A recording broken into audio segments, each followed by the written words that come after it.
Guys, I just spent the last 5 minutes talking to myself. I thought I was live. That's kind of embarrassing. Okay, well, welcome. Welcome to the stream. I've just been breaking down the Ignacio Makdessi fight this for 5 minutes, thinking I was live, but I wasn't. So we'll just pretend that never happened. So welcome. Welcome to the stream. We're going to be breaking down the UFC Vegas 23 main card today, including the Ignacio versus Makdessi fight, because I want to talk about it because I have a lot of strong opinions on that fight. And I just really want to talk about it. I want to see if anybody has any ideas about it. And so yeah, we'll get into that. We'll just get into the just the overview of the fighters. So yeah, so we'll get into the overview of the fighters. So Ignacio, 23 years old. Ignacio, 23 years old. 11-3 record, 8 wins by KO, 3 by decision. He's 6'3", 155 pounds. He's coming down from 170, 75-inch reach. Making his UFC debut. I'm not going to go over his significant strike percentages because they're kind of misguided by Contender Series fight, which he dominated.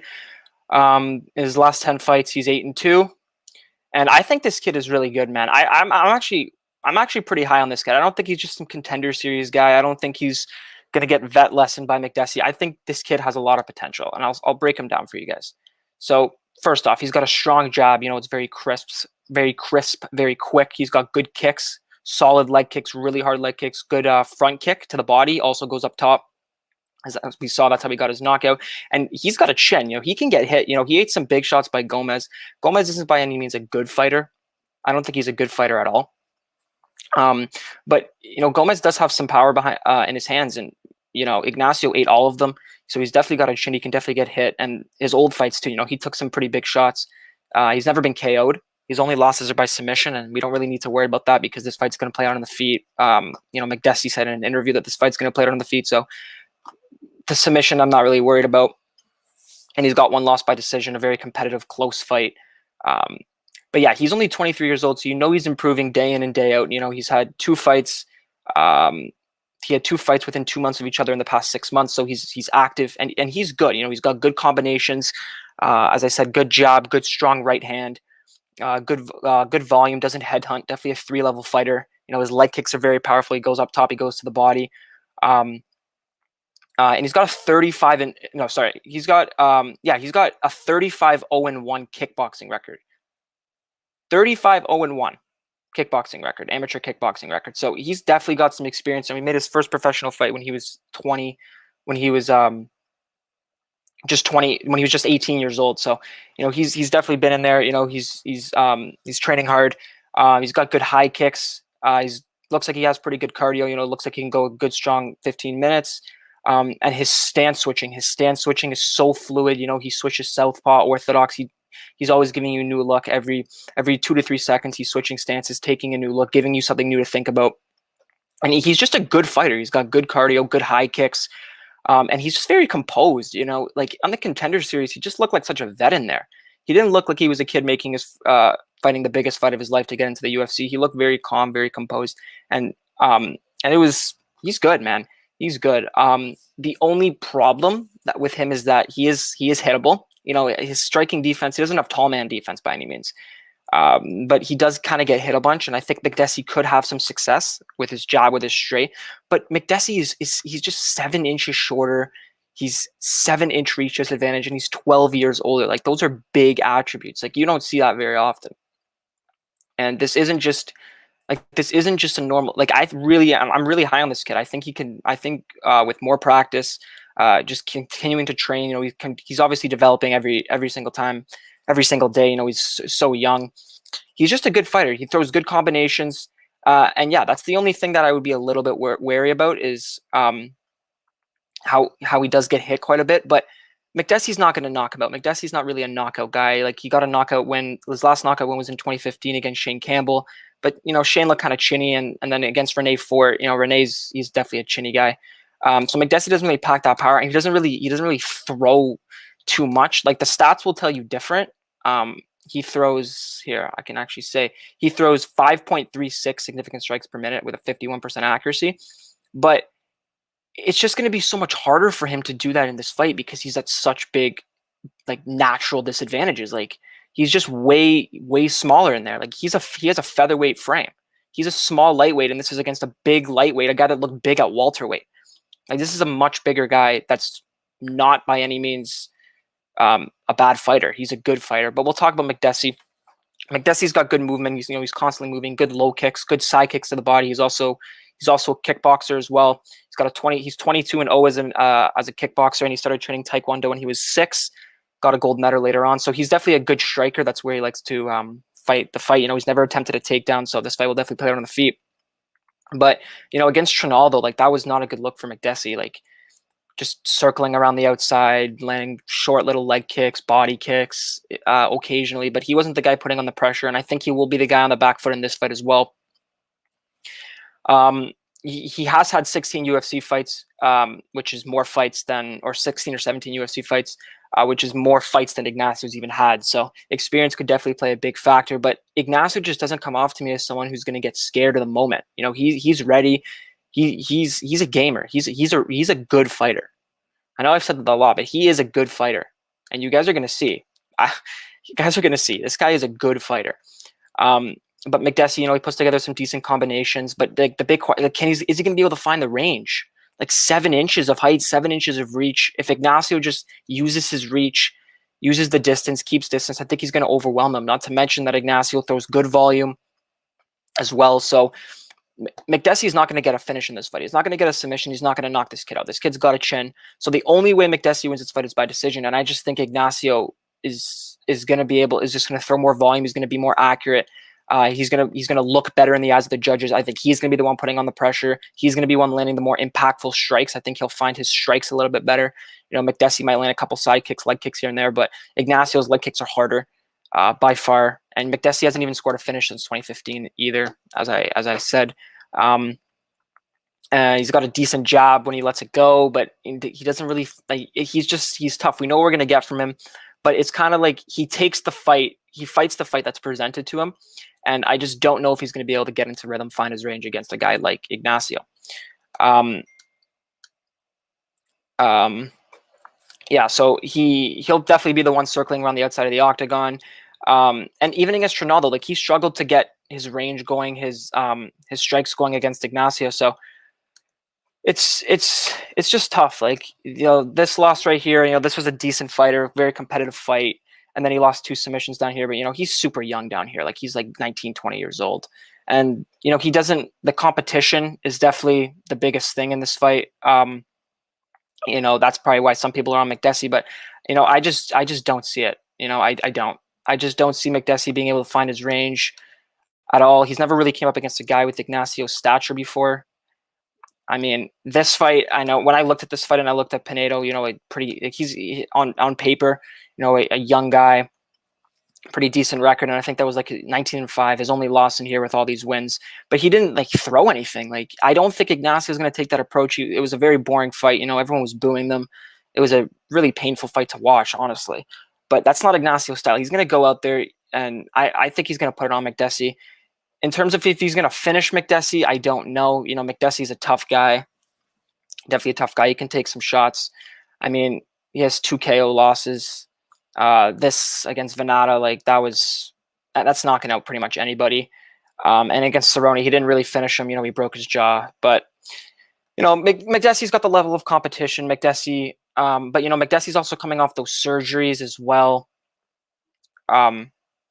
Makdessi's also coming off those surgeries as well. So, I think he tore his ACL, MCL, meniscus. So it's his first fight. It's his first fight back from a bunch of injuries. I think Ignacio is going to pick him apart. He's got the better hardware. 12 years younger, 7 inches of height, 7 inches of reach. Yeah, this is a good guy. Like this is a good fighter. This is a really good fighter here, and I think he's gonna. Anybody that's on Makdessi is, I think, lighting money on fire, honestly. So I actually did bet Ignacio minus 190, 2.5 units. I capped him at this fight to win 75% of the time.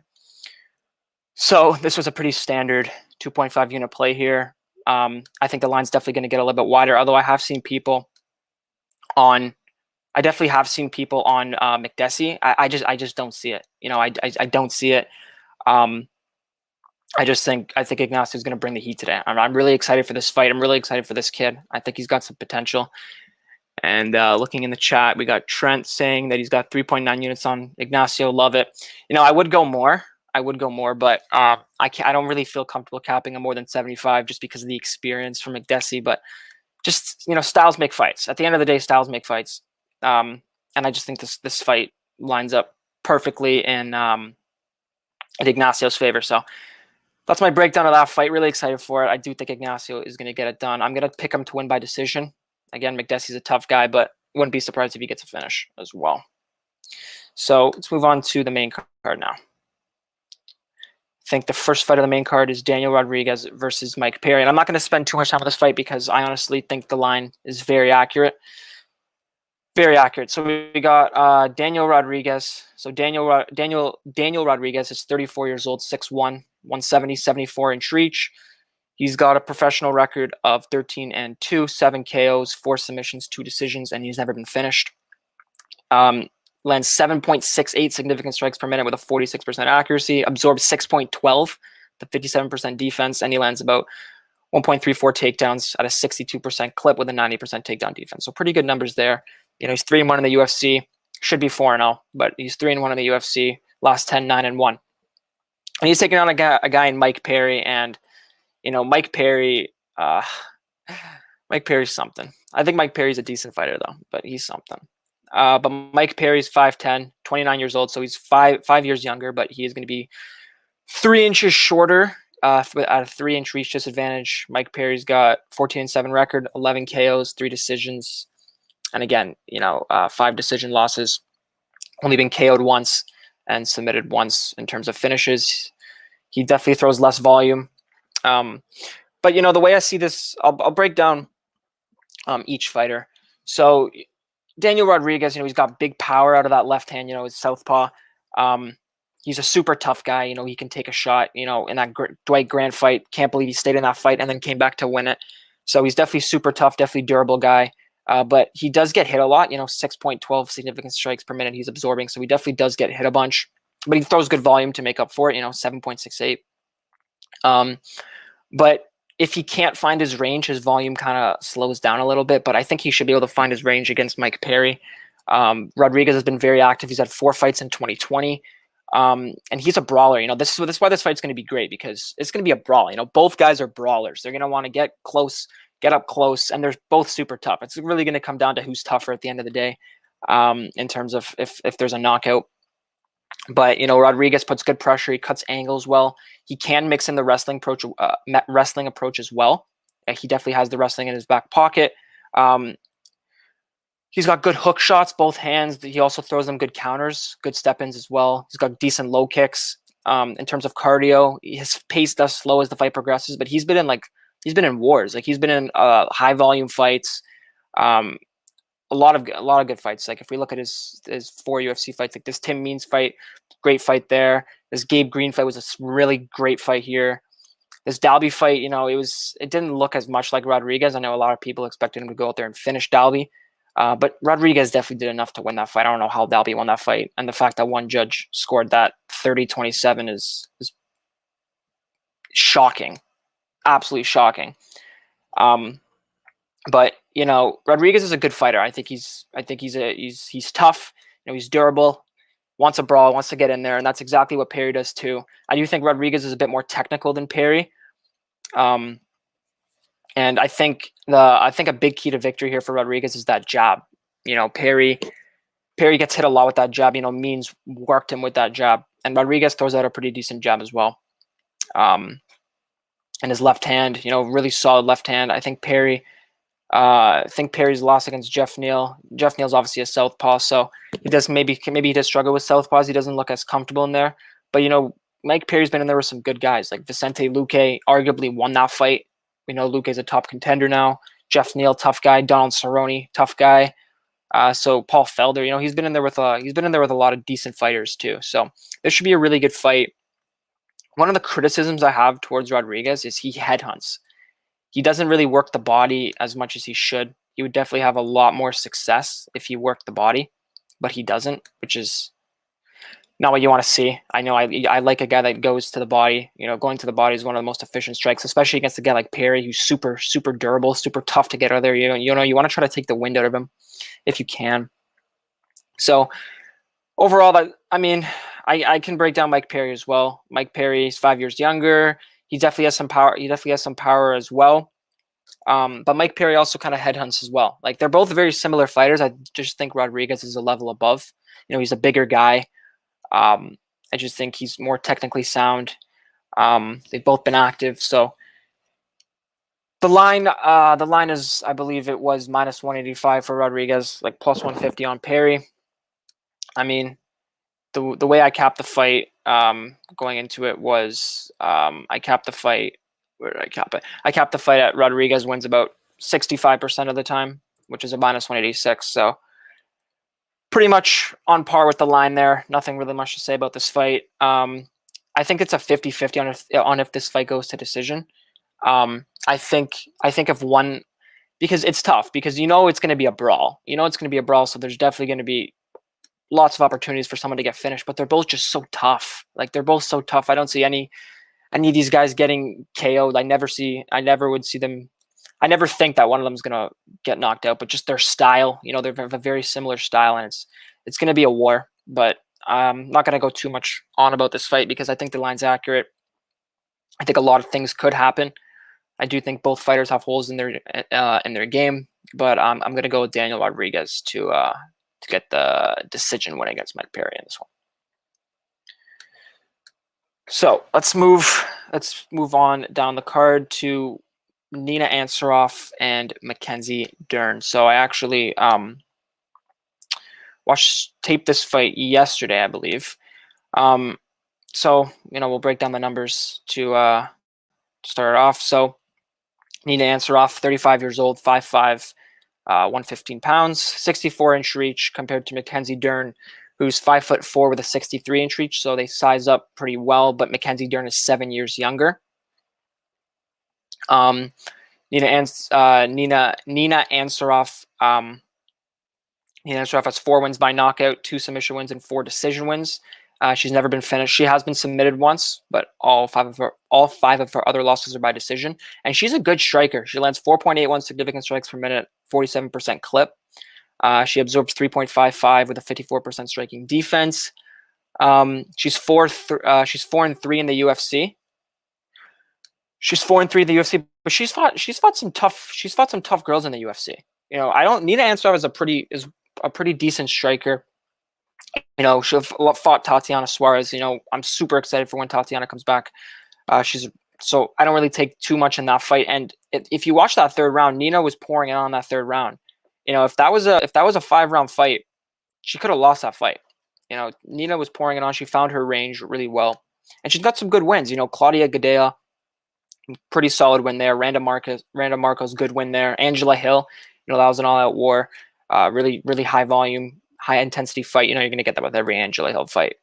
But she's got some good wins. She lost her first 2 UFC fights, relatively competitive fights, but I think she's definitely gotten better in her tenure in the UFC. She hasn't fought in almost 2 years, about a year and a half. Obviously she had the baby, so she's been off. But obviously, Amanda Nunes is girlfriend, so having Amanda Nunes in your corner, definitely an advantage there. And I think she's a pretty sound fighter. She's got good takedown defense. Her takedown defense, which is going to be a key in this fight. I think this is a striker versus grappler matchup for the most part. And her takedown defense, I think, is like 72% or something like that. I'll double check that. It's 77%. So she definitely has good takedown defense. A lot of women look to take her down because they know she's pretty good on the feet. She's got good front kicks, good front kicks to the body, just good kicks in the body in general. Her right hand does have some power. Her right hand definitely does have some power in it. She's got good movement, good head kicks as well. And her striking's pretty crisp. She's got a good jab, decent low kicks, good timing on the uppercut when her opponents rush in, which could be big against Dern, who just wings in. That's how she fights. She just tries to close the distance by winging punches, leaves her chin wide up in there. Can definitely see Ansaroff catching her with a counter. The biggest thing is, she's just 7 years older and she's been off. I think Nina is the better fighter. But 7 years off. Sorry, not 7 years off. 7 years older, about a year and a half off. It's tough. She's got good cardio. Her volume is kind of all over the place. She does throw good volume, but there is times where you wish she'd throw more. But I don't know. We'll go to Dern now. Dern definitely. She also had a baby, so she took some time off. I think it was about a year ago as well. But she's coming back. She's been doing good. I think she's on a 4-fight win streak right now since dropping that 3-fight win streak. She's on a 3-fight win streak since dropping that fight to Rebas. She's 5-1 in the UFC, which is pretty good. She's got a decent 1-1-2. That's really her main striking thing here. She whips that that right hand over the top to look to close distance. But the thing is, she's obviously a sensational grappler, but it's the takedowns. She's not that good at taking down women. Like, she's not a good takedown artist. I think she has like a 5% takedown accuracy. And that's because, these jiu-jitsu fighters, these high-class grapplers, once you get it to the ground, they really put to work. But getting the fight to the ground is a whole different question. Every fight starts on the feet. So actually getting it to the ground is going to be a little bit difficult for her, especially with Ansarov, who's got, good base, good takedown defense. And on the feet, I definitely think Ansarov is the better fighter. So, all things considered, there's a lot of if this happens. I did cap the fight at Ansarov 52.5. I mean, because when I'm not sure, I either go 51, which is like I have no idea. I go you, and then you, and then you, and then back to you. I'm all over the place. But I do think Ansarov is slightly better. I think she's the slightly better fighter. It's just, Dern's been more active. It's 3 fights in 2020. She definitely looks like she's getting better. She's reaching her prime against Ansarov, who's coming back after a long layoff. She's getting up there in age. But I'm gonna pick Nina to win this fight because I think if she keeps it on the feet, she's gonna win. I think she's definitely got better boxing. Her jab's gonna do great. Like, this fight against Rebas, like, Dern couldn't get this fight to the ground. Nina's not as good as Rebas, and Rebas's striking looked pretty sharp in that fight. But Dern had like no success in that fight whatsoever, like none. I think the strikes was like 80-20. So Dern definitely wants to get this fight to the ground. So I'm going to be picking Nina Ansarov to win this fight. The line has it as a pick'em. If you have a strong read on either fighter, I think it just comes down to how much you value Nina's time off and how much Mackenzie's improving, or if you think Mackenzie can get it to the ground. The crazy thing is, I think Mackenzie Dern opened at -300 on one of the books, which is like that got steamed down to -130 in like an hour. Like, that's a ridiculous line opener. And we'll get to another crazy line opener later when I think it's the next fight, which I'm super excited to talk about. But I'm not going to go too much on this fight. Probably one of the fights I'm least excited for, just because I don't know. These girls don't really bring that exciting styles. Nina's a pretty decent striker, but for the most part, I'm going to pick Nina. I'm going to pick her by decision. In terms of fight doesn't go. Let me just bring up what I have here. In terms of if the fight doesn't go to. In terms of if the fight doesn't go to decision, I capped this at 57.5 that it goes to decision, 42.5 that it doesn't. For Dern, I put her at a 5% chance by KO. I don't really cap anything lower than 5 because anyone has a chance. But I have it at a 5% chance by knockout, 25 by sub, 17.5 by decision.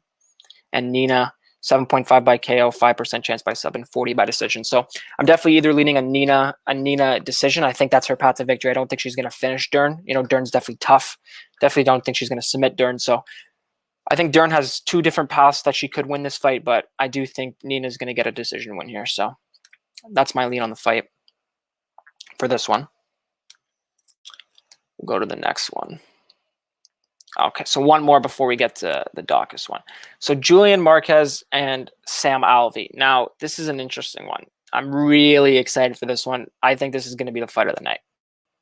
I'm honestly, maybe the Ignacio one might be a fight of the night as well, but this one, definitely a contender for fight of the night. I think this is going to be an absolute, stylistically wise, I think this is going to be a great fight. So we'll start with Julian Marquez. So Julian Marquez, 30 years old, 6'2", 185 pounds, 72-inch reach against Sam Alvey, who's 34 years old, so 4 years older. They're the same height. Sam Alvey coming back down to 185. So I feel like I don't think that'll have too much of an impact on anything. He fought a lot of his career at 185, but he is going to be a little bit bigger in terms of the reach. He's got a 3-inch reach advantage, but I do think they'll match up pretty well in size. He's Sam Alvey, UFC vet. He's got 20 UFC fights, 10 wins, 9 losses, and a draw versus Marquez, who's got 3 UFC fights, 2 wins, and a loss. But Marquez is only 8-2.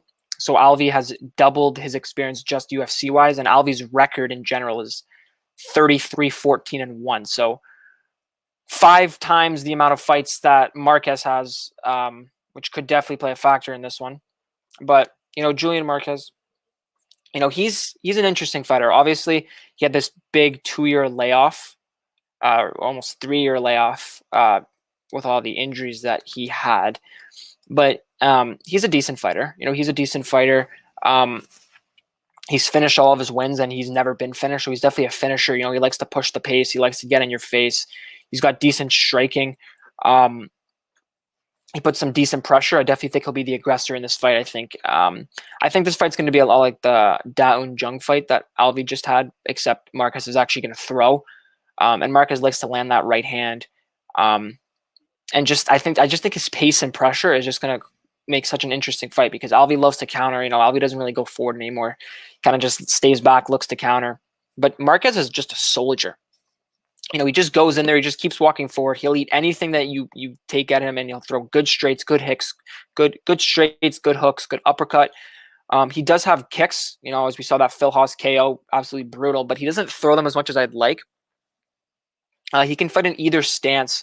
He throws a bunch of spinning attacks, but I think if Marquez goes southpaw against Alvey, he's going to have a lot of success. I think it'll be a little bit harder for Alvey to land. Marquez, he's got good knees up the middle. And the thing is, all four of his UFC opponents, Phil Haas, Darren Stewart, Chirico, and Pitolo, they brought a wrestling approach against him. They know he's a really good, tough, durable guy that's good on the feet. So, they definitely all look to wrestle him. Alvey's not going to look to do that at all. I think he'll definitely be willing to stand there and bang with him. But, Marquez, he's definitely good. I don't think he's great. Against Pitolo, he was losing that fight until he got that anaconda choke. So, you could have been on a 2-fight losing streak. But again, he had that big layoff. The fact he was even able to stay in there, his cardio held up. That was a war too. One of great fight. So, Marquez is a decent fighter. And, typically I would be taking Alvey here. But I just think that the way the styles in this fight, I think he's going to struggle. I think he's going to struggle just because I think the constant pace, constant pressure that Marquez brings on, he's got good striking as well. I think it might be a little bit harder for Alvey to find his rhythm. It's not going to be like that last fight, which he still lost when his opponent rarely even threw any punches. Marquez is definitely going to throw. So that one's kind of up in the air for me. But, Alvey's got 20 UFC fights, as we mentioned. He's got good low kicks, a good step in left straight. And Alvey's a durable guy. I mean, he's only been KO'd 3 times, and he's only lost 4 of his 14 losses by finish. But the fact that he just always circles around the backside of the octagon is a bad look. In terms of the judges. And he's obviously, look at this. He's lost his last, 1 draw and 4 losses against the Span fight. He could have won this fight. This Klitzen fight, that southpaw stance, I think, really messed with Alvey. I think Alvey struggled to really do anything because of the stance. I think the stance might play a big factor in this fight. I really do. But, Alvey, he stayed active. He's fought twice in 2020, twice. He's fighting about 2 times, 3 times a year.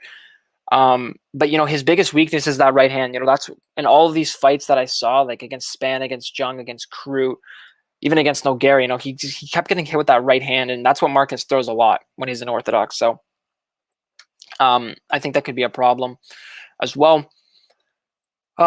His striking defense is kind of up in the air. It's okay, but he does keep his hands relatively low. But he's got good cardio. Again, he's got good hook shots, a good straight left, good counters. He's definitely got finishing ability as well. And I'm interested to see what the fight doesn't go to decision line is, because just the way these guys are going to be fighting, I think both guys are super tough, so it's hard to say that one guy's going to lose by finish. But just the way they match up, like it's gonna be a war. You know, Marquez is gonna keep walking forward. Alvy's gonna look to counter. It's gonna be a really interesting fight. In terms of the money line, I count Marquez to win this fight at 60%. So at a minus 150, I don't see enough value to take shots on Alvy or any shots on any money line shots. I think the line is relatively accurate in terms of how I capped it. You know, I think Marquez is definitely live for a KO here, or even a sub. You know, he can win this fight either way. He's got a really good guillotine on him if it gets in a clinch situation or gets close, or if Alvey shoots, which he probably won't. And although Alvey definitely does have some finish upside in this fight, I think his path to victory is by decision. You know, staying on the outside, finding his range, picking Marquez, hoping to just wear on him, and just hoping that he finds his range more, he lands more. I think that's his definite path to victory. But from a betting perspective, you know, I capped the fight. I capped the fight to go to decision. I think it's 50-50. So, you know, if there's any like plus 130s, plus 140s, anything like that, I definitely might look to take a shot on whichever one it's not, because I definitely think it could finish, it could not finish. So I definitely like the value side, regardless. But I'm super excited for this fight. I think it'll be, honestly, I think it'll be the fight of the night. Just the style that Marquez brings mixed with Alvy's. I think it'll be a war. So my pick is going to be Julian Marquez by KO. I'm going to go around 2 KO for Marquez, but I would not be surprised if Alvey won this fight whatsoever. Do not count Alvey out in this fight, because Marquez isn't too good. He isn't too good. Okay, so let's get into the next fight now. And I'm super excited to talk about this fight. I have another play on this fight. I don't know if you guys want to follow me on Twitter, Phoenix_MMA on Twitter. I posted this play, I think, yesterday. Kyle Daukaus versus Aliashkab Kriziev. And I am in utter shock that Kriziev opened up as the favorite. Shock. You know, I'll start with Kriziev, actually. So Kriziev, you know, he's a typical Dagestanian. You know, he's a good, you know, he likes to wrestle. He's 13-0, so he's unbeaten. But, you know, first of all, these wins are not too impressive at all. You know, Husamor Pohar is ex-UFC guy, but he's like 45 now or whatever. You know, he just came in against Enrique Shigemoto and just got on him and just submitted him. In terms of his striking, I don't think his striking is terrible. He looks very explosive. You know, he's got strong kicks, good left kicks out of the southpaw. He goes up top and he goes to the body. If he gets you down, he definitely looks to take the back right away. He's got a good rear naked choke. I'm pretty sure he's got 4 on his resume here. He's got good timing on his takedowns. You know, he really bullies you through on his takedowns, which I like. I like it when you like power through your takedowns. It's a good look. But like, we have to remember that this guy is like, I didn't break down the like, here. Let me break down like the stats. So if we look at, so Daukaus is 6'3", Kriziev is 5'9". Okay, so that's a 5-inch height advantage. Got a 2-inch reach advantage. Kriziev is coming up to 185. His Contender Series fight was his only fight at 185, I'm pretty sure. Pretty sure he spent his whole career at 170. So he's coming up a weight class against a big middleweight who also wrestles. You know, he's got 5 KOs, 4 submissions, 4 decisions. So, you know, he can win in any way. And, you know, he's good. I'm not by any means saying that he's not a good fighter, you know. His competition hasn't been that great, though. You know, he's got good pressure, good body kicks, as I said, good liver kicks. He's got good power in his left hand out of southpaw. He's got a good right hook and a good lead jab when he throws it. He's really an explosive guy. He's really smooth and slick. But, you know, I'm going to give you the 4 reasons why Daukaus is going to win this fight, okay? The size advantage, you know, being 5 inches taller, being a big middleweight, and being a wrestler. Like, he is a wrestler, so he's not just going to get bullied in there. He's faced the better competition.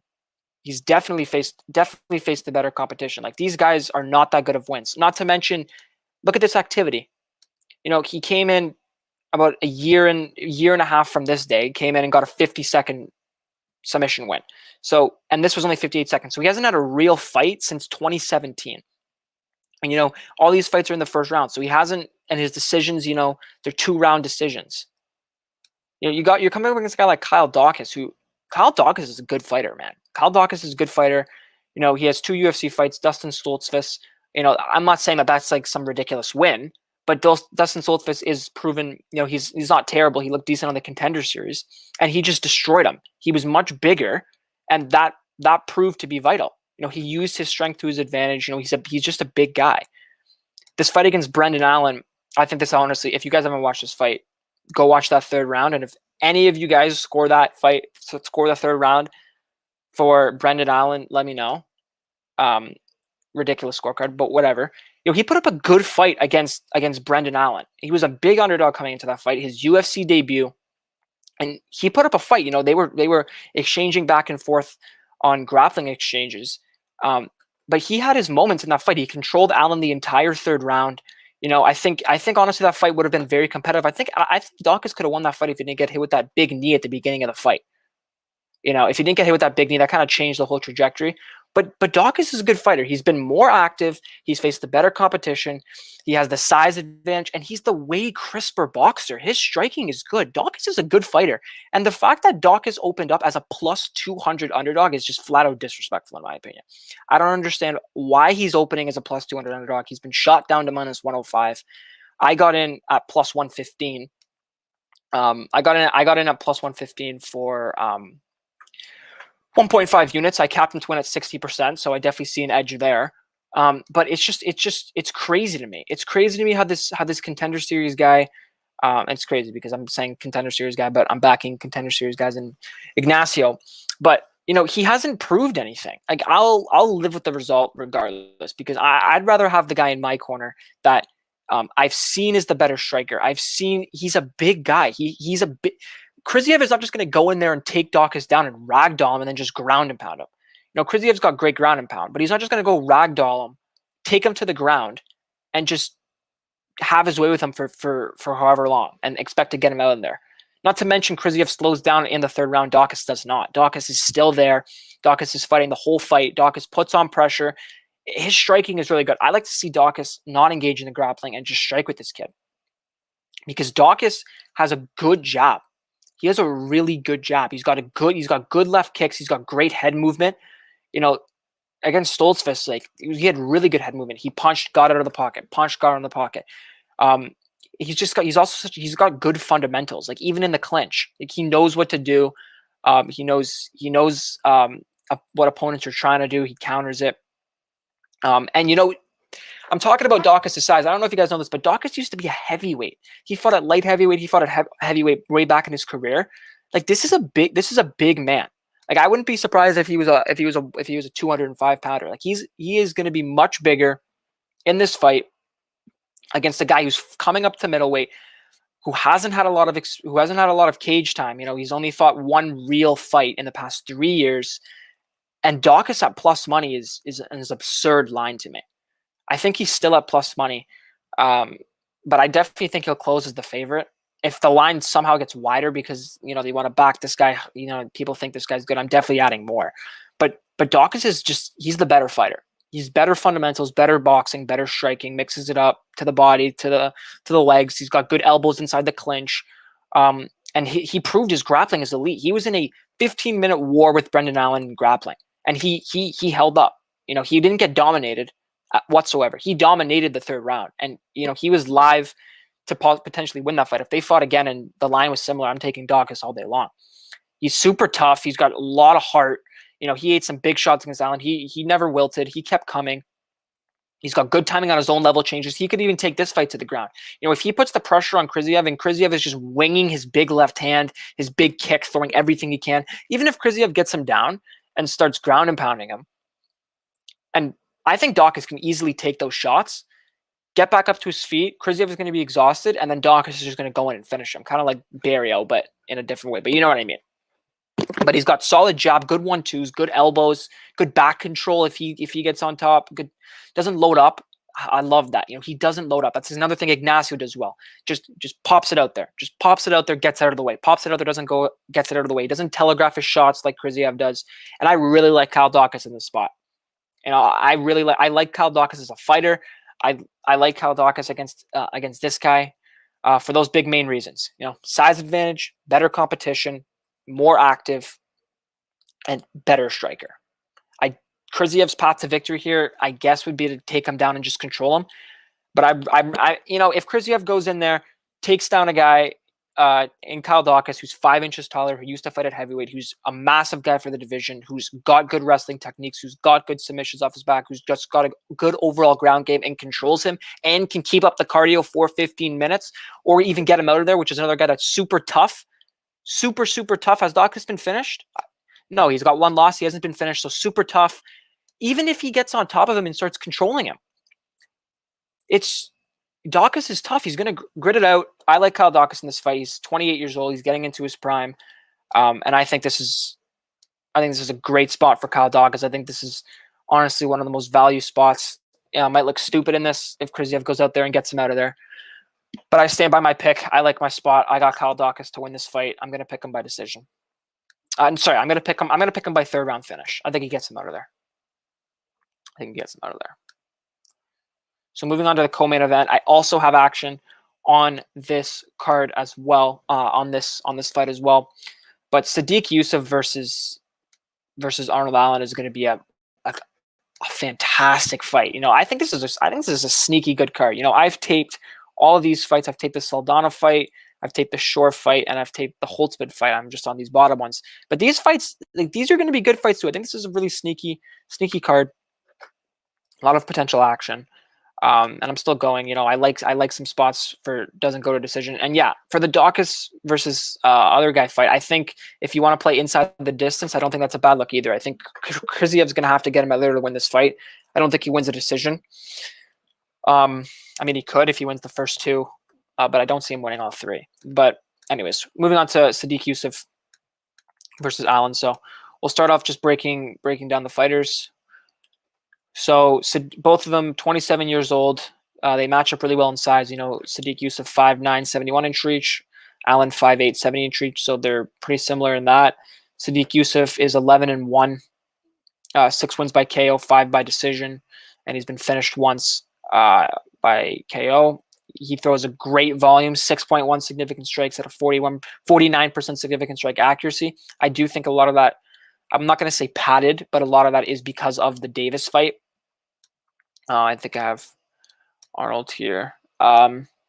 If we look at Yusuff, so 73 in this fight, that's pretty good volume. So yeah, he definitely throws a lot of good volume. He definitely does fade though. He's definitely a guy that fades in the later rounds. In the later rounds for sure, he definitely does slow down. But Sadiq Yusuff is a very good fighter. He's a very technical fighter. He's very patient, very composed. Very patient, very composed. He's got a good stiff jab. His jab is really sharp. He's got a good overhand right, a lot of power behind it. He keeps a really high guard. He's very defensively sound. He puts on good pressure while he still has the cardio. I think he'll definitely be the one in the center of the octagon. He doesn't really move as much. That's not really his style. Allen's more of a guy that's going to move and stick. So I think that's going to be really really interesting to see that style clash there. But they're both coming off relatively lengthy layoffs. Yusuff, this is his first fight in about just over a year. But Yusuff, he's very strong. He's very built for the division. He looks like a really compact 145er. He's got really accurate boxing. He's got very good fundamental boxing technique, clearly. And the funny part is this is definitely a step up in competition for both of them. They've both been fighting decent competition, but now they're facing each other. And they're both undefeated in the UFC. Allen is 7-0 in the UFC. Yusuff 4-0 in the UFC. So one of those O's has got to go. But Yusuff, he's definitely a really good fighter. He's got good ground and pound if he can get on top. If he gets Allen down, he's got good solid elbows, good top control as well. Good knee on belly control, which is really effective. But again, I just think his movement could be better. I get it's his style, kind of like the stockier prey kind of fighter. But I would definitely like to see him move a little bit more. He's kind of stuck in mud a little bit. I think Allen's definitely going to be moving more. He's going to be throwing out that jab. So I think Yusuff's definitely got to move a little bit more. What else do I have here? Yeah, he's got good hook shots. Again, very strong at the beginning of the fight, very patient, calculating. I mean, the way he was finished was very like odd. If you go back and watch his loss, he just like slammed his head against the canvas. The guy just took him down, and he just like slammed his head on the canvas. So, really weird knockout there. So he's never been truly like finished. And yeah, he's got decent kicks, decent low kicks, really good low kicks. Actually, I wouldn't say decent low kicks. He's got power in those low kicks. He goes up top, goes to the body. Well, he's got a good front kick to the body. So that's Yusuf. In terms of Arnold Allen, he's also coming off, I think, the exact same layoff, about a month and 3/4. He can also put on some decent pressure as well. You see here, he's got 5 KOs, 4 subs, 7 decisions, never been finished. So he can win in a multitude of ways. If you look at his wins, like these are not bad wins. Like Nick Lentz, that's a pretty solid win, tough guy. Melendez was washed. This fight was okay. Mads Burnell, he was actually losing that fight until he won. This Makwan fight, I definitely think he won this fight pretty cleanly. I don't think it should have been a split. And these fights was, the thing with Allen, I find, is he's been getting better. He's definitely been getting better. He's definitely improved since he's made his debut. He made his debut at what, 22, 21. He's definitely getting better. He's got really good movement. Good head movement, good footwork. So that's what I mean. Sadiq may like kind of struggle to keep up to a degree. He does get hit with the right hand quite a bit, which is Sadiq's main punch. But I think his striking defense seems to have sharpened up a little bit more recently. He looked great in his last fight. I think he looked great against Nick Lex. He looked pretty good against Melendez. He's just looking a bit sharper in there. He has been taken down, but he does get back up quickly. I think this fight will primarily play it on the feet. He's got a good straight left off the 1-2. Good stiff jab, good lead uppercut. Really nice timing with that overhand left as well. He's got really good, quick, sharp combinations. I do think that if Yusuf implements a high leg kick game, that could take away Allen's movement, which is definitely going to make him much less effective. But I definitely think Allen has the cardio advantage. He's got good cardio. He can go 3 solid. He can go 3 5s easily. Yusuf tends to slow down. And the thing with Yusuf is, especially in that last fight against, actually, I'm going to save that because that's my biggest point for this fight. I'll just keep breaking down Allen for the time being. He's got very quick hand speed, very, very quick hand speed. He's got a really good liver shot, good kicks, especially down low and up top. He does that really well. He does sometimes get hectic, which concerns me because if he rocks Sadiq with like a straight left or something, he kind of just rushes in there, chin up. Yusuf can put you out with that. He's got good timing on those, but he definitely looks like he's been improved from his beginning fights. If he looks to wrestle, I think that'll be a good look. I think that'll be a good look if he starts to wrestle. What's Yusuf? 72% takedown defense. He got taken down 3 times by Feely, but I do think this fight will primarily play out on the feet. But the big thing for me in this fight, which is honestly what swayed me from Yusuf to Allen. I do have Arnold Allen in this fight, and I do have I'm thinking about playing him. I'm looking to see how the line moves over the course of fight week. It's Allen struggles with southpaws. Yusuf struggles with southpaws. Andre Feely fought the first round and the majority of the second round in an orthodox stance, and Yusuf had his way. He was sharper than him. He landed good punches, good body shots. He definitely looked like the better fighter. When Feely switched to southpaw, Yusuf was struggling. Okay, Yusuf was struggling. He didn't really know. He had no answer. He was gassed. He was gassed for one, and it just looked like he didn't really know what to do. It kind of threw him off. Feely, if he fought that whole fight in southpaw, he could have won that fight. He had so much success in southpaw, so much success, and Yusuf's been dropped by that left hand quite a bit actually. Yusuf, the Benitez fight too. He got caught with some big shots in that fight as well from Mowgli. But I just think that left hand is he doesn't know how to. Obviously, he could definitely improve. He's only 27 years old, but that left hand out of southpaw. He got dropped against Benitez.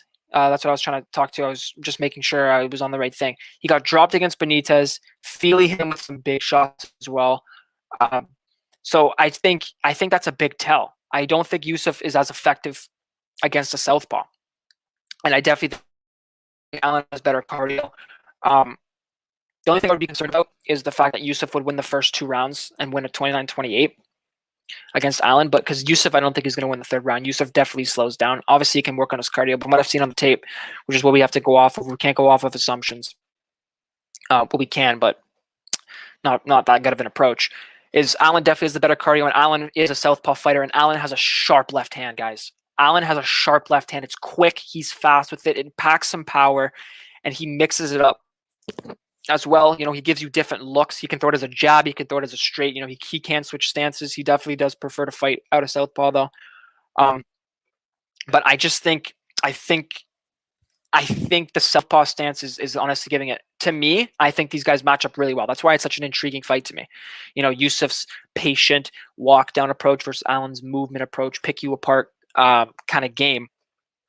I just think the two big things in this fight that separate it are the cardio. Allen definitely has the better cardio, and I think the southpaw stance is going to really mess with Yusuf. He definitely doesn't seem as natural. He doesn't seem like he can have as much success against guys like that. Like Benitez looked good in that fight until he got clipped, which is obviously the biggest deal with Yusuf.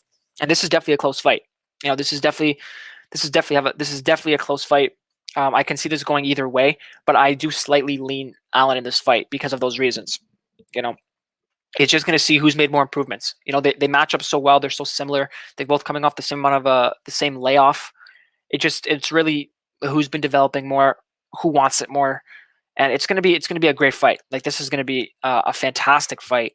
The way exactly I capped this was Allen has a 55% chance to win versus Yusuf at 45. So obviously, in terms of that line, minus 122 and plus 122 in terms of odds.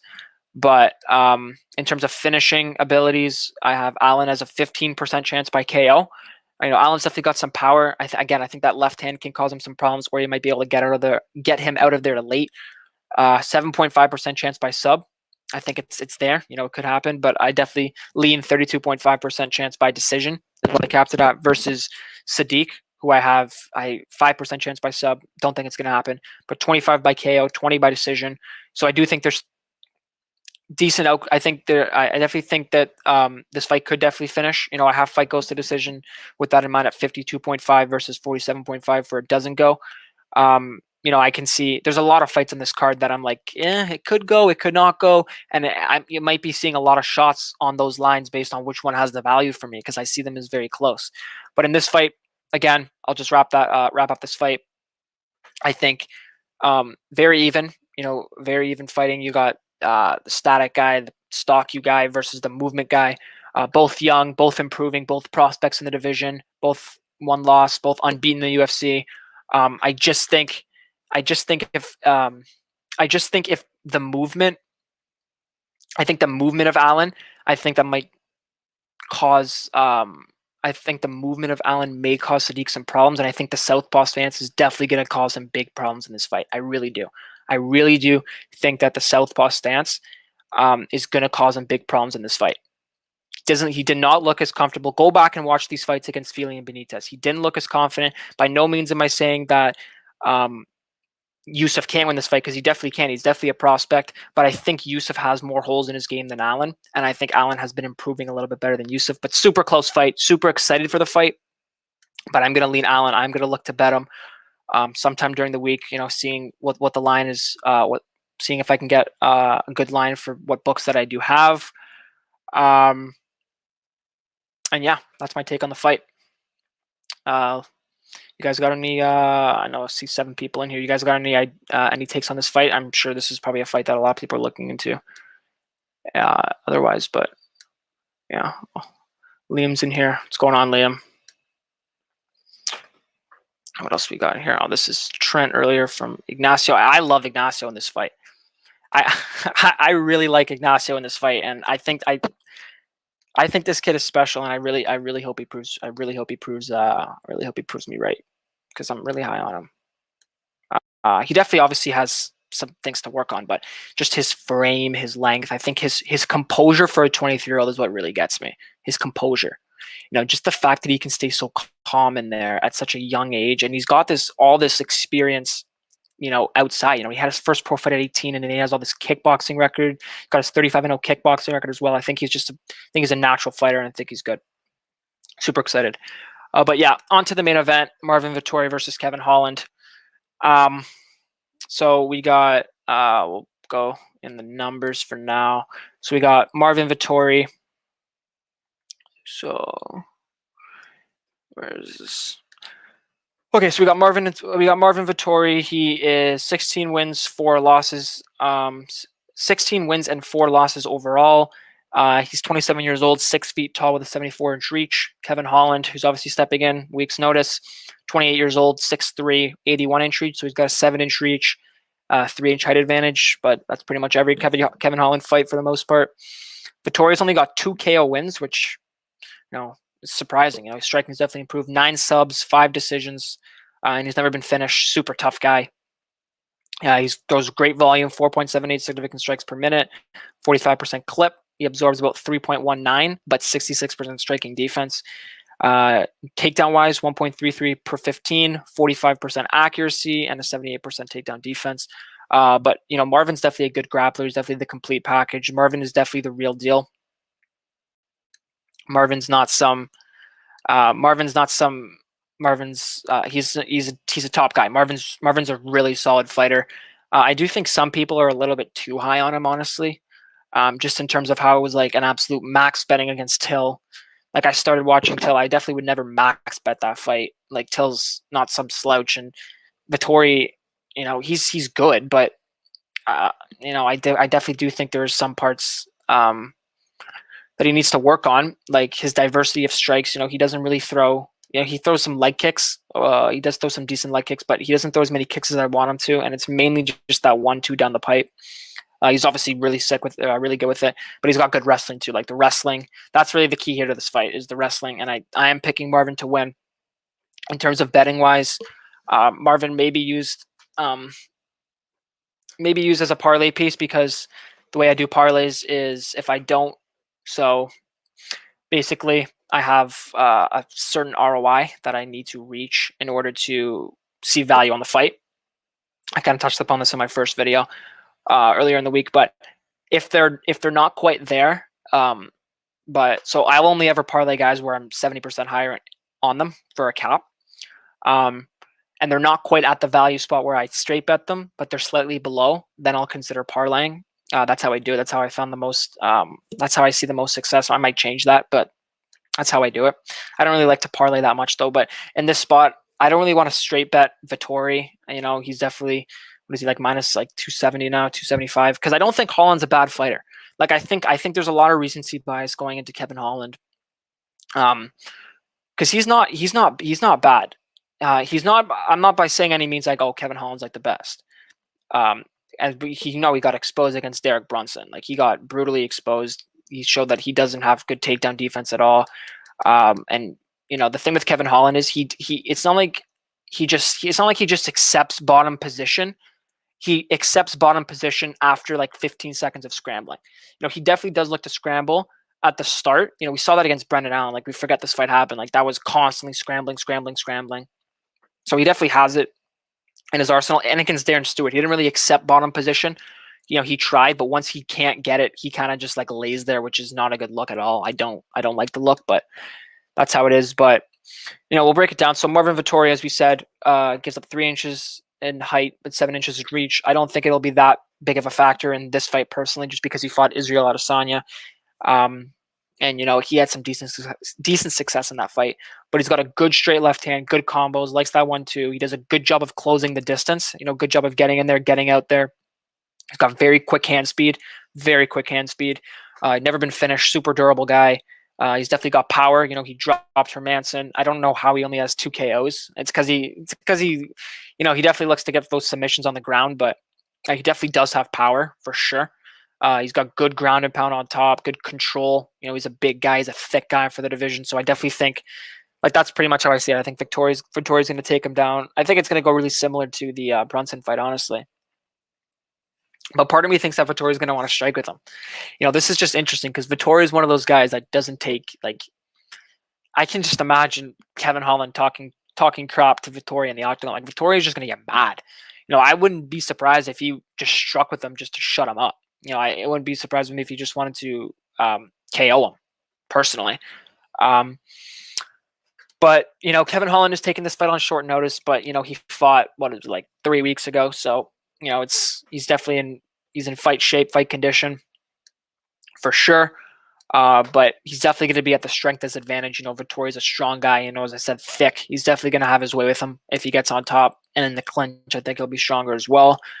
He's got good wrestling technique, good transitions to the back, to side control, to mount. Good control. Does a good job of not giving his opponents any opening. Mixes it up pretty decently. He doesn't just headhunt. He goes to the body as well. Does throw leg kicks occasionally. I'd like to see him throw more leg kicks, though, more kicks in general if he could. But in his last fight, it looked like he leveled up, man. He looked sharp, composed. It did look in that third round as if he was fading. Like it definitely did. It looked in that third round as if he was fading, but he turned it off and he had his most volume thrown in those last rounds, which just shows how much heart he has. How he can, he was exhausted. You could tell he was exhausted from the third round. He's always been a guy that hasn't been known for his cardio. That he does slow down, but then in terms of cardio, that last fight really raised his stock for me. Just the fact that he could dig deep when he was tired, and the trajectory was shifting in Hermansson's favor. Hermansson was the guy putting on the pressure, and Vettori wasn't really throwing that much in that third round, but he really picked it up later on. So that's really big. He really dug deep. In terms of his striking defense, it does get a little bit worse. It does get a little bit worse when he gets tired. He holds his hands lower. He holds his left hand low in general, and Holland likes to throw the right kick upstairs. So watch out for that potentially. His movement, his footwork isn't the best. I'd like to see him move more. See, these are the things. I just feel like if he added those things, he would be way better. He's got good head movement, though. Really, really, really good head movement. Throws a lot of volume, accurate striker. That left hand is so deadly, so accurate. Good crisp leap jab. He's very defensively sound. He sees strikes coming. Holland, who's someone who kind of winds up in his strikes, especially recently, doesn't really let it flow as much as he should and use that reach. But Vettori, he can also put on some good pressure as well. And the takedowns. The proof of Marvin having good wrestling is the fact that he took down Israel Adesanya twice. He went 2 for 6 on takedowns, and Israel Adesanya, as we know, has some of the best takedown defense in the UFC, in my opinion. Good strong base. He's got good technique, good wizard. But Marvin took him down twice, and Marvin controlled him for that third round. I don't think that was a split decision by any means. I think Izzy clearly won 2 rounds. But Marvin's a good wrestler. Marvin's a complete package. Marvin is just a really good fighter. He's reaching his prime, 27 years old. As of right now, I don't think he's beating Israel Adesanya. I don't even think he's beating Robert Whittaker personally right now. But he's definitely a top guy in there. So we'll talk about Holland. Collins coming in on a week's notice, saving the day as always, Kevin Holland. But he's just so unpredictable. Like, how can you ever? I don't think I can ever bet Kevin Holland, man. Like Kevin Holland against a debutant on 1 day's notice, where Holland's at plus like 800. I don't think I'd even play him there. He's just so unpredictable at the thing this guy does. He clearly cares more about having fun than he does about winning the fights. Like against Brunson, like he just sat there for 5 rounds. He knew he was down. Even when he got the takedown on Brunson, like he was just like laughing, smiling, and it's entertaining to watch. But just from a betting perspective, like you can't trust guys like that. You just can't. But I don't think Kevin Holland's that bad. He's definitely a good striker. He throws various strikes. He's been very active. He's only 28 years old as well. You look at his wins. This Jacare fight, I don't really hold. Honestly, I kind of watching this fight and comparing it to Marvin Vettori, I kind of think this is a bad look on him. He got taken down twice, and Souza just looked really weird. Like that was just a really weird fight. Really weird fight. So the fact that he got taken down twice kind of lowered his stock. Charlie Ontiveros, that's not really a good win. He didn't even really get the finish. Against Darren Stewart, like he arguably lost that fight, and that's a guy that's a wrestling approach. Like if Vettori brings that approach, like there's no way he wins this fight. Like Marvin's gonna look like a minus 400. Like that's the thing. I just think that the reason I'm not capping it higher, and I'm capping it honestly at 72.5 to 28.5 on the edge at 75, is just because I think Marvin might want to strike with him. I think Marvin might want to strike with him, and Holland's a good striker. Holland's a good striker. We rocked Brunson in there.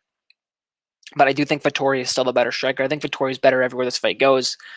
Buckley, Hernandez, these aren't like big wins. Vettori by any means doesn't have any like big wins either. Carl Robinson, nothing that special. But Jack Hermanson, it's a pretty decent win.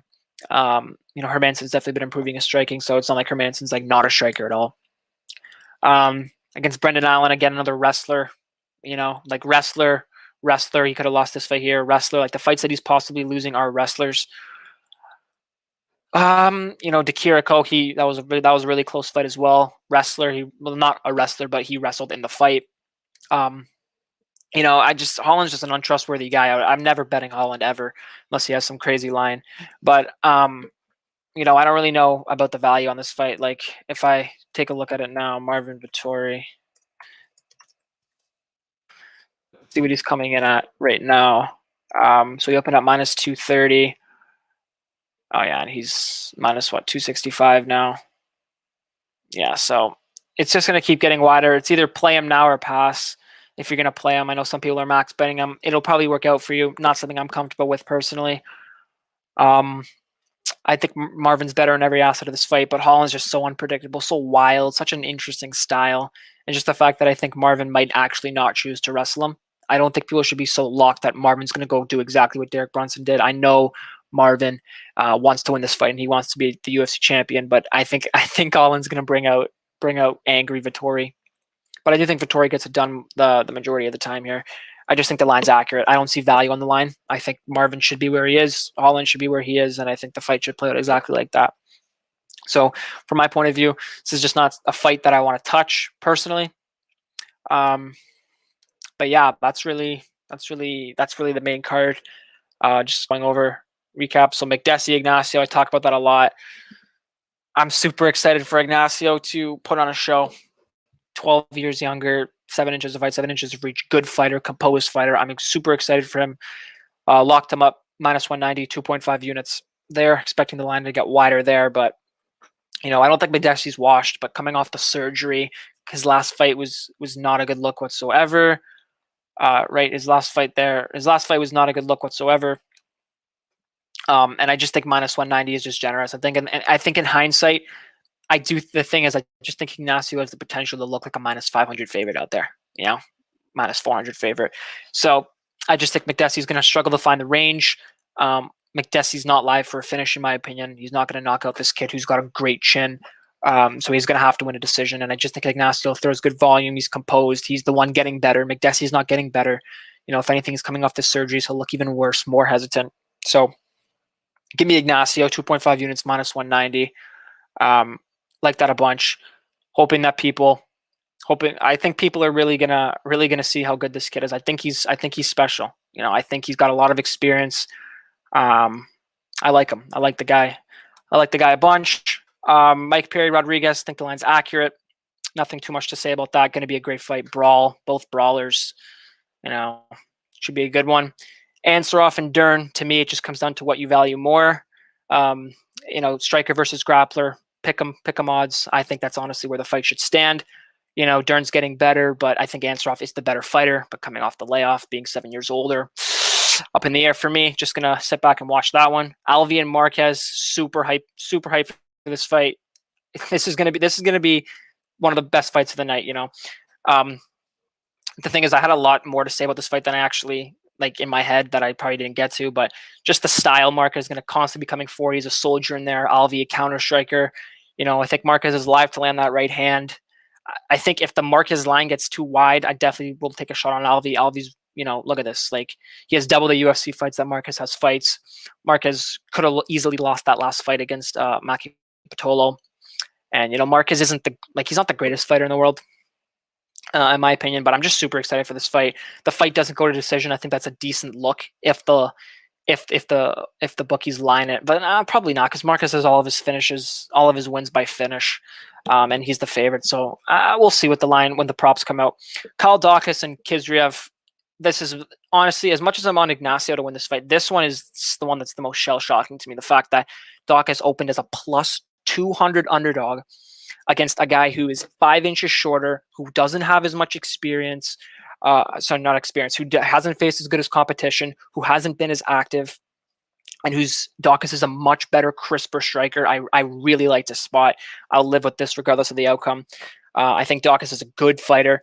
Again, against Allen, like he was competitive 3 rounds, grappling wise, dominated that 3rd round against Allen. Dominated that 3rd round against Allen. And was competitive throughout. Could have easily won that fight if he didn't get clipped with that knee. I really do believe that. I really do believe that. And I just think he's a good fighter. I think he's improving. I think he's getting better. And this is just a guy who has 1 full fight in 3 years. You know, he came in, it's his first fight coming up to, well, besides the Contender Series, coming up to middleweight. He's a small middleweight. Sure, he's explosive. He's got a good overhand left. He's a good wrestler. He's just not going to bully a guy that much bigger than him. He's not going to bully a big middleweight like Dawkins, who's also a good fighter, who's also a good grappler, good wrestler. He's not just going to get ragdolled. You know, he knows what to expect with that. He'll be prepared, and if he can keep it at bay, he'll be the better striker. He's got the better cardio. You know, there's too many question marks with this guy. And Dawkins as an underdog is just value in my eyes. You know, I'm not going to say that I'm capping Dawkins at like 70. It's just a clear 60-40 to me. He's got paths to victory. I think he's the better fighter, the more complete fighter, the more proven fighter that we have seen, the more active fighter. I like Cal Dawkins in this spot. Think he'll close as the favorite. Yusuf and Allen, you know, I went over this fight quite a bit. Think they're really even fighters, really close, really close, both improving, both young, both undefeated. They have a lot of similarities. Their styles are really going to make for a good match. You got the guy with a lot of movement versus like the stalker. But again, I really do think it might be a reach, and obviously he could easily make improvements. But I think the southpaw stance is going to cause Yusuf some trouble, and I definitely think Allen has the better cardio. Could go either way, but Allen at plus money. I think Allen opened at like plus 160, plus 170. Would have loved that. But again, he got shot down at like plus 115, plus 120 pretty quickly too. Definitely close to even fight. I do give the lean to Allen though, and like a solid 55-45, and him being at plus 115 is definitely a 1-unit shot. So I won't mind that. We'll see if what I'm saying about the southpaw proves to be true. And then Marvin Vettori, Kevin Holland. Really not much to say. I think the line's accurate. I think there's no value on either side. Holland's way too unpredictable, way too all over the place, just completely untrustworthy guy in there. Versus Vettori, who's really got the whole package. Sharp boxing, sharp wrestling. It's just, you never know, man. You never know with Kevin Holland. And I don't really... Fair play to those max betting Vettori. You know, Holland definitely has limited paths to victory besides like a fluke knockout. But I think if the fight stays on the feet, you know, that chance for a knockout is stronger. But then again, Vettori's not going to get finished. Vettori's a tough guy. So Vettori should get this win here. But, you know, the line minus 270, I don't really want to play that personally. Yeah, I don't know. But that's the main card breakdown. Hope you guys enjoyed the points that I made. It was a lot of fun. You know, love talking fights. I'll probably be back next Thursday. To break down the whole card before it starts. Get these last fights in here and go over these new ones if I see any other plays. But yeah, that's really it for me. Oh, Z's in here. Great stream. Made some good points about Allen's southpaw style. Yeah, they're about to learn about Ignacio. I think that guy is super special, man. I really do. I think he definitely does have. He's not like some elite fighter by any means, but I think he's a really strong fighter. Great stylistic matchup for him. The attributes are just absurd to me, especially even now with McDessie coming off like the surgeries and stuff. You know, MCL, ACL, and meniscus, just not looking as aggressive anymore, and just coming against a hungry kid who's got a lot of experience, who looks super composed for a kid. I like it a bunch. And yeah, the Allen southpaw thing, you know, it might be a reach, but I know even without that, I do think Allen definitely has a good chance in this fight. I think he's also a really good fighter, better movement, better cardio. You know, if he avoids the bombs, you know, we'll see. We'll see how the fights go. But yeah, that's gonna be it for me. Oh, one more. Gordon shares on the podcast. Great breakdown. Yeah, me too. Pumped for the card, but I'm gonna get out of here. Probably watch another fight, honestly. But yeah, that's it for me. Hope you guys enjoyed the stream, and I'll see you guys next Thursday. If you want to follow me on Twitter, Phoenix_MMA. I tweet every day, pretty much for the most part. But Yeah, that's it for me. Hope you guys have a good rest of your night, and always bet on yourself, and I'll see you next time. Peace.